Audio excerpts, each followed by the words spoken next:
Hello everyone, आज हम पढ़ेंगे क्लास 6 एनसीईआरटी एसएसटी ज्योग्राफी का चैप्टर 1 जिसका नाम है the earth in the solar system. तो इस चैप्टर में हमें सोलर सिस्टम के बारे में बताया गया है। सोलर सिस्टम में आते हैं हमारे 8 प्लैनेट्स और सन, मून और बाकी सारी सेलेस्टियल बॉडीज जैसे कि एस्ट्रॉइड्स, मीटियोर्स वगैरह। तो हम इस चैप्टर में इन सारी चीजों के बारे में जानेंगे। तो आइए स्टार्ट करते हैं। तो स्टार्टिंग में हमें जो स्टार्टिंग के पैराग्राफ्स हैं इसमें बताया गया है कि जब हम सूरज डूबने के बाद आसमान को देखते हैं तो हमें आसमान में कुछ चमकती हुई सी चीजें दिखती हैं। ऐसा लगता है कि छोटे छोटे से पॉइंट्स या डॉट्स हो जो आसमान में चमक रहे हैं। उन चमकती हुई चीजों को हम स्टार्स बोलते हैं। कुछ स्टार जो होते हैं वो फ्लिकर कर रहे होते हैं, ट्विंकल कर रहे होते हैं, मतलब ऐसा लगता है जैसे कि वो जल रहे हैं फिर हल्का सा बुझ रहे हैं फिर जल रहे हैं, उसको बोलते हैं ट्विंकल करना। तो कुछ स्टार्स ऐसे लगते हैं जैसे कि वो ट्विंकल कर रहे हो, और बाकी कुछ स्टार ऐसे होते हैं जो बिल्कुल सिंपली ग्लो कर रहे होते हैं, सिर्फ चमक रहे होते हैं और उसमें कोई भी फ्लिकर नहीं होता है, मगर वो हिलते हुए नहीं दिखते, जैसे कि बनबुश टाइप की चीज नहीं होती है उसमें। जैसे कि हमारा मून होता है वो इसी तरीके से चमकते हैं। तो और जैसे कि हमारा मून है, मून हमें कभी पूरा दिखता है, कभी हाफ दिखता है, कभी 1/4 दिखता है, मतलब उसकी शेप्स मंथ में कई बार चेंज होती हैं। तो जब हमें मून पूरा का पूरा दिखता है तो उस टाइम जो मून होता है उसे हम कहते हैं फुल मून, या फिर हिंदी में अगर बोले तो हम उसे बोलते हैं पूर्णिमा। और जब आती है, जब हमें मून बिल्कुल भी नहीं दिखता, आसमान में पूरा अंधेरा होता है, तो ऐसे टाइम को हम लोग बोलते हैं न्यू मून या फिर हिंदी में अमावस्या। क्या होता है रात में जब हम लोग आसमान को देखते हैं तो कई बार क्या होता है कि हमें थोड़ी और चीजें भी दिख जाती हैं जैसे कि एस्ट्रॉइड या मीटियोर्स। तो इन सारी चीजों को मिलाकर the sun, moon and all those objects shining in the night sky are called celestial bodies. सूरज, चांद, तारे और बाकी सारी सेलेस्टियल बॉडीज जो हमें आसमान में दिखती हैं उनको हम बोलते हैं celestial bodies. Some celestial bodies are very big and hot. कुछ सेलेस्टियल बॉडीज जो होती हैं वो बहुत ही बड़ी होती हैं और गर्म होती हैं। वो जो बनी होती हैं बहुत सारी अलग अलग गैसेस की, उनकी अपनी हीट होती है और अपनी लाइट होती है और वो एनर्जी एमिट करते हैं। तो जिनकी अपनी हीट और लाइट होती है उनको हम बोलते हैं स्टार। और जो हमारा सन है ना वो भी एक स्टार है। So the celestial bodies that have their own heat and light and they are made up of gases, they are called stars and sun is also a type of star। तो जो हमारा सन है वो भी एक तरीके का स्टार है और उनकी अपनी हीट और लाइट होती है। और ये आगे जैसे हमें बताया गया है कि आपने और भी बहुत सारी चीजें देखी होंगी आसमान में कि कई बार क्या होता है सितारों के पैटर्न्स बनते हैं। जो हमारे तारे होते हैं तो हम देखते हैं कि हम कई बार उसमें अलग अलग तरीके की चीजें बना सकते हैं। कई बार तो हम घोड़े भी बना देते हैं उसमें, कई बार हम ट्राइंगल बनाते हैं, कई बार हम स्टार में स्टार की शेप जैसी चीज बना देते हैं। तो ये जो वेरियस पैटर्न्स बनते हैं ना हमारे नाइट स्काई में, इसको हम बोलते हैं कॉन्स्टिलेशन। देखिए यहाँ पे लिखा हुआ है while watching the night sky, you may notice various patterns formed by different groups of stars. These are called constellation. तो जो अलग अलग तरह के पैटर्न्स बनते हुए हमें दिखते हैं ना हमारे रात के आसमान में, उनको हम कॉन्स्टिलेशन बोलते हैं। एक जिसमें से एक बहुत ज्यादा इंपॉर्टेंट कॉन्स्टिलेशन है उर्सा मेजर, या फिर हम उसे बिग बियर भी बोलते हैं। तो वो सबसे ज्यादा, और हम उसको हिंदी में बोलते हैं सप्तऋषि, जो हम इजीली देख सकते हैं नाइट स्काई में। हम देखेंगे जैसे कि ये बुक में दिया हुआ है, इस तरीके से जो 7 स्टार्स हम लोग बनाते हैं आसमान में, हम देखेंगे तो इजीली हम इनको रिकॉग्नाइज कर पाएंगे। और अगर हम आसमान में नॉर्थ की तरफ देखेंगे, नॉर्थ की तरफ बिल्कुल सीधा देखेंगे ना, तो हम लोगों को जो स्टार बहुत ज्यादा चमकता हुआ दिखेगा वो होता है हमारा नॉर्थ स्टार। और एंशियंट टाइम में नॉर्थ स्टार या फिर उसको हम पोल स्टार भी बोलते हैं, नॉर्थ डायरेक्शन में हम लोगों को दिखता है। वो पुराने टाइम में क्या होता था कि इस तारे की हेल्प से लोग डायरेक्शन यानी कि दिशाओं का पता करते थे। और फिर आगे हमें बताया गया है celestial bodies that do not have their own heat and light, they are called planets, they lit by the light of the stars. और जो सेलेस्टियल बॉडीज होती हैं जिनकी अपनी हीट और लाइट नहीं होती है, और वो जो चमकती है ना वो चमकती है किसकी हेल्प से, जो उनका सन होता है, जो उनका स्टार होता है उसकी हेल्प से वो चमकती है। ऐसी चीजों को हम बोलते हैं प्लैनेट। और जो प्लैनेट वर्ड आया है ये ग्रीक वर्ड प्लेनेटाई से आया है, जिसका मतलब होता है घूमने वाला। प्लेनेटाई का मतलब ग्रीक में होता है वेंडरर, वेंडरर का मतलब होता है घूमने वाला। तो जैसे कि प्लैनेट्स होते हैं वो सन के चारों ओर घूमते रहते हैं ना, तो उसी चीज से इसका नाम पड़ा है प्लैनेट्स। आगे देखते हैं, it gets all its heat and light from the sun which is our nearest star. तो जो हमारी अर्थ है, अर्थ क्या जितनी भी हीट और लाइट लेती है वो अर्थ का जो सबसे पास वाला स्टार है जिसको हम सन कहते हैं उससे लेती है, और उसी की लाइट की वजह से ये चमकती है। The moon that we see in the sky is a satellite. और जो मून है हमारा वो भी एक तरीके की नेचुरल सैटेलाइट है। और मून भी जो अपनी लाइट लेता है ना, वो सन से ही लेता है। मून के पास अपनी कोई भी लाइट नहीं होती है। जो मून हमें चमकता हुआ दिखता है वो सन की लाइट होती है, जिसकी हेल्प से वो चमकता है। Like our Earth, there are 8 other planets that get heat and light from the sun. Some of them have their moons too. और इसमें आगे बताया है कि जैसे कि हमारा प्लैनेट है अर्थ, ऐसे ही और भी प्लैनेट हैं जो कि चमकते हैं और हीट और लाइट लेते हैं सन से ही। अब हमें आगे ये सोलर सिस्टम के बारे में बताया गया है। The sun, 8 planets, satellites and other celestial bodies known as asteroids and meteoroids from the solar system. We often call it solar family with the sun as its head. तो जो हमारा solar system में है, इसमें हमारे देखिए यहाँ पे हमारी फिगर है, अभी हम इसे देखेंगे क्या क्या है हमारे सोलर सिस्टम में। सन है, 8 प्लैनेट्स हैं, सैटेलाइट्स जिनको हम मून बोलते हैं वो हैं, एस्ट्रॉइड्स और मिटियोर्स के बारे में हम अभी आगे चैप्टर में पढ़ेंगे, वो हैं। इन सबको मिला के जो बनता है वो हमारा सोलर सिस्टम बनता है। और कभी कभी हमें सोलर सिस्टम को सोलर फैमिली भी बोलते हैं, जिसका जो मुखिया है, हेड है, वो सन है। देखिए हमें जो ये साइड में जो बॉक्सेस बने होते हैं बहुत इंपॉर्टेंट होते हैं, इनको जरूर पढ़ना चाहिए। Sol in Roman mythology is the sun god. Solar means related to sun. The family of the sun is therefore called the solar system. तो इसलिए इसमें बताया गया है जो सोल वर्ड लिया गया है वो रोमन माइथोलॉजी से लिया गया है, जिसमें जो सन गॉड थे उनका नाम था सोलर। तो फिर और बाकी जो उसके हैं सन के आसपास चक्कर लगाते हैं वो उसकी फैमिली है, इसलिए हम उसको सोलर सिस्टम बोलते हैं एक मतलब वे में। और फिर वर्ड ओरिजिन और हमें बताए गए हैं यहाँ पे, जैसे कि अर्थ कहाँ से आया। जियो का मतलब जो है वो ग्रीक में होता है अर्थ लाइक शेप। लॉजी का मतलब होता है स्टडी ऑफ अर्थ, अर्थ के बारे में पढ़ना। मेट्री का मतलब होता है मेजरमेंट। और इसमें ऑइड का मतलब होता है जो चीज अर्थ से मतलब रिजेंबल करती है, रिजेंबलिंग द शेप और the form of the earth. फिर यहाँ पे ये थोड़ा बहुत दिया गया है, इतना इंपॉर्टेंट नहीं है, ये एस्ट्रोनॉमर्स के बारे में बोला गया है। अब हम लोगों को प्लैनेट्स के बारे में पढ़ना है। प्लैनेट से पहले यहाँ पे आता है हमारा सन। तो sun is the centre of the solar system. जो सन है वो सोलर सिस्टम के बिल्कुल सेंटर में है। ये बहुत ही बड़ा है और गर्म गैसेस का बना हुआ है। ये जो है प्रोवाइड करता है पुलिंग फोर्स, जो पूरे सोलर सिस्टम को एक साथ बांधे हुए है। सन जो है वो अल्टीमेट मतलब फाइनल सोर्स है हीट और लाइट का पूरे सोलर सिस्टम के लिए। और हमें जो सन की हीट इतनी ज्यादा इसलिए फील नहीं होती है क्योंकि सन हमसे बहुत ज्यादा दूर है, 150 मिलियन किलोमीटर अवे है। तो ये काफी इंपॉर्टेंट चीज है, आपको इसको याद रखना है कि जो सन का डिस्टेंस है वो अर्थ से है 150 मिलियन किलोमीटर्स अबाउट। तो अब आगे हम प्लैनेट्स के बारे में पढ़ते हैं। हमारे सोलर सिस्टम में 8 प्लैनेट्स हैं, उनका ऑर्डर आप ऐसे याद कर सकते हैं, काफी अच्छा ये एक्रोनिम टाइप का बना हुआ है।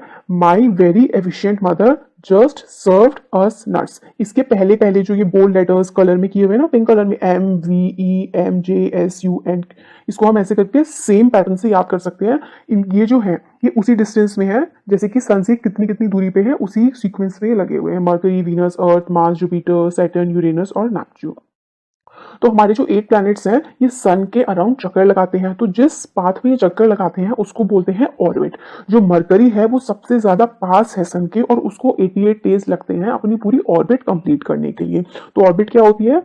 all the 8 planets of the solar system move around the sun in fixed path. These paths are elongated. They are called orbits. तो ये जो पाथ होते हैं ना ये बिल्कुल गोल नहीं होते हैं, ये थोड़े खिंचे हुए से, जैसे ओवल शेप होती है ना, थोड़ा खिंचा हुआ सा, दो साइड से थोड़ा आगे की तरफ बढ़ा हुआ जैसा सर्किल होता है, उसको एलोंगेटेड बोलते हैं हम। तो ये एलोंगेटेड पाथ में सन के अराउंड सारे प्लैनेट्स चक्कर लगाते हैं। मरकरी सबसे ज्यादा पास है सन के और इसको 88 डेज लगते हैं एक अपनी ऑर्बिट को कंप्लीट करने के लिए।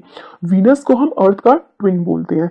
क्यों बोलते हैं? क्योंकि वीनस का जो साइज है और वीनस की शेप जो है वो अर्थ से काफी ज्यादा सिमिलर है। अब ये देखिए, ये दो चीजें बहुत ज्यादा इंपॉर्टेंट है, आपके आगे क्वेश्चन में पूछी जाएंगी कि what is the nearest planet to the sun. तो आंसर होगा मरकरी। और अर्थ का ट्विन क्या है?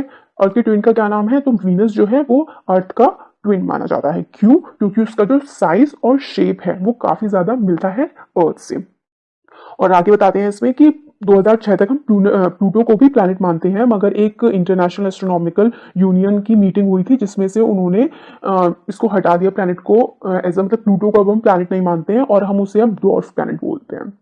अब अर्थ के बारे में, अर्थ जो है वो तीसरा सबसे पास प्लैनेट है सन के और 5th लार्जेस्ट इन साइज है। साइज के कंपैरिजन में अगर हम देखें तो अर्थ जो है वो 5th लार्जेस्ट है, और अगर हम उसकी सन से दूरी देखें तो वो है 3rd नंबर पे।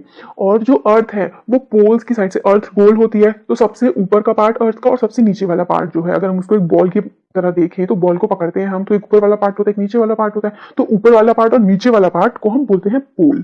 ठीक है, तो वो जो पोल्स है ना वो हल्के से अंदर दबे हुए हैं। अगर आप एक सॉफ्ट सी बॉल लेंगे और उसको अपनी उंगली ऊपर नीचे रख के दबाएंगे ना तो इस टाइप से फ्लैट हो जाएगी वो, तो ऐसी फ्लैट सी है कुछ पोल्स से हमारी अर्थ। तो अर्थ की ना ही शेप सर्किल है ना ही ओवल है, तो एक अर्थ की अपनी ही एक शेप है जिसको हमने बोला है जियोइड। जियोइड का मतलब होता है अर्थ लाइक शेप। और क्या है कि अर्थ ही एक ऐसा प्लैनेट है जिसपे आज तक माना जाता है कि लाइफ एग्जिस्ट करती है, क्योंकि ये ना ही बहुत ज्यादा गर्म है ना ही बहुत ज्यादा ठंडा है, यहाँ पे हवा है, यहाँ पे पानी है, और वो सारी की सारी कंडीशंस हैं जो एक लाइफ के लिए जरूरी हैं, जैसे कि ऑक्सीजन। और ये सारी चीजें बाकी दूसरे प्लैनेट्स पे नहीं अवेलेबल है, इसलिए अभी तक तो ऐसा ही माना जाता है कि बाकी सारे प्लैनेट्स पे लाइफ नहीं है। और अर्थ को हमारे ब्लू प्लैनेट भी कहा जाता है, क्योंकि 2/3 जो इसका सरफेस है उस पूरे 2/3 सरफेस में वाटर है, इसलिए हम इसे ब्लू प्लैनेट भी कहते हैं। अब मून के बारे में पढ़ते हैं, उससे पहले हम लोग ये देख लेते हैं कि जो लाइट ट्रेवल करती है वो स्पीड, लाइट की स्पीड है 3 × 10⁶ किलोमीटर पर सेकेंड। मतलब सन से अर्थ में आने की जो स्पीड है लाइट की वो है 3 × 10⁵ अच्छा 3 × 10⁸ मीटर पर सेकेंड है। और अगर हम उसे किलोमीटर में देखें तो 3 × 10⁵ किलोमीटर पर सेकेंड, और उसको लगभग 8 मिनट लगते हैं अर्थ पे पहुंचने के लिए सन की लाइट को। और एक और हमें फैक्ट दिया हुआ है कि जो नील आर्मस्ट्रॉन्ग थे वो पहले ह्यूमन थे जिन्होंने मून की सरफेस पे कदम रखा था, और वो डेट थी 21 जुलाई 1969। अब हम पढ़ते हैं हमारे मून के बारे में। हमारी जो अर्थ की एक ही सैटेलाइट है और उस सैटेलाइट को हमने नाम दिया है मून, जिसका जो डायामीटर है वो है 1/4 ऑफ अर्थ। डायमीटर आपको पता है, अगर आप एक सर्कल बनाते हैं तो सर्कल के एक एंड से दूसरे एंड की अगर सेंटर से हम लोग एक लाइन पास करें तो उसको हम लोग बोलते हैं डायामीटर। जो डायामीटर है मून का वो अर्थ का 1/4 है, 1/4 है। ये हमें बड़ा इसीलिए दिखाई देता है मून क्योंकि हमारी अर्थ के काफी ज्यादा पास है, और ये हमारी जो अर्थ से इसका डिस्टेंस है 384,400 किलोमीटर। ये देखने में बड़ा लग रहा है बट कंपैरेटिवली अगर हम बाकी सेलेस्टियल बॉडीज के कंपैरिजन में देखें तो जो हमारा मून है वो अर्थ से काफी ज्यादा पास है, इसलिए हमें ये बड़ा दिखाई देता है। मून अर्थ के अराउंड चक्कर लगाता है, तो मून का जो ऑर्बिट है वो अर्थ मतलब मून अर्थ के अराउंड 27 डेज में एक पूरी अपनी स्पिन कंप्लीट कर लेता है। इसीलिए क्या होता है कि हमें मून की सिर्फ और सिर्फ एक ही साइड विजिबल होती है, मतलब एक ही साइड हमेशा हमें मून की दिखती है, हमें उसकी दूसरी साइड नहीं दिखती है। और हमें जो मून में वो जो थोड़ी थोड़ी से जब मून को देखते हैं तो ब्लैक ब्लैक मतलब ब्लैक नहीं, थोड़े डार्क डार्क से स्पॉट्स दिखते हैं ना, वो ऐसा होता है कि जो वो माउंटेन्स हैं वो सब हमें दिखती है। और हाँ, अभी इस एनसीईआरटी में लिखा हुआ है कि वहां पे ना ही हवा है ना ही पानी है, मगर अब कुछ जो हमारा चंद्रयान 2 था उसने और चाइना के भी कुछ मिशंस थे, उन्होंने ये मतलब कंफर्म कर दिया है कि मून की सतह पे पानी है। मगर अभी एनसीईआरटी तो काफी पुरानी 2006 से है शायद ये वाली, तो इसके अकॉर्डिंग तो मतलब मून पे पानी नहीं, क्योंकि तब तक पता नहीं लगा था। और अब तो हो गया है, पता लग गया है कि उसके जो वहाँ की मिट्टी में पानी हो सकता है। और जो डिप्रेशंस वगैरह हैं वो माउंटेन्स की वजह से हैं, और कुछ गड्ढे वगैरह हैं वहाँ पे, और यही वो डिप्रेशन है जो हमें थोड़े दाग दाग जैसे दिखते हैं। और यही जो है ये मतलब उस पे मून पे शेडो मतलब परछाई डालते हैं। अब एस्ट्रॉइड्स क्या होते हैं? Apart from stars, planets and satellites, there are numerous tiny bodies which also move around the sun. These bodies are called asteroids. तो अभी हमने पढ़ा था कि सोलर सिस्टम में सन के अराउंड प्लैनेट्स घूमते हैं और प्लैनेट्स के अराउंड हमारे जो है सैटेलाइट्स घूमते हैं, जैसे कि मून हमारा अर्थ के अराउंड घूमता है। मगर सैटेलाइट्स और प्लैनेट्स के अराउंड भी हमारे सोलर सिस्टम में दूसरी और सेलेस्टियल बॉडीज भी हैं जिनको हम कहते हैं एस्ट्रॉइड्स। और एस्ट्रॉइड जो है ये हमारी पाई जाती है मार्स और जुपिटर की ऑर्बिट के बीच में। ये देखिए यहाँ पे हमने ऊपर देखा था ना, ऊपर हमारा बना हुआ है, यहाँ पे देखिए ये है मार्स और जुपिटर की ऑर्बिट है, यहाँ पे हमें दिखाई दे रहा है। ये हमारा मार्स है और ये हमारा छोटा सा मार्स है और ये हमारा जुपिटर है। इसके बीच में देखिए लेयर सी बनी हुई है ना, एस्ट्रॉइड बेल्ट बोलते हैं इसको। तो यहाँ पे हमें काफी सारी एस्ट्रॉइड्स मिलती हैं। तो हमारी एस्ट्रॉइड्स कहाँ पाई जाती हैं? मार्स और जुपिटर के बीच में। ये काफी ज्यादा इंपॉर्टेंट है और आपका शायद क्वेश्चन भी और एग्जाम में पूछे जाने की काफी ज्यादा प्रोबेबिलिटी रहती है, तो आप इसको याद रखिएगा कि एस्ट्रॉइड्स कहाँ पाई जाती हैं।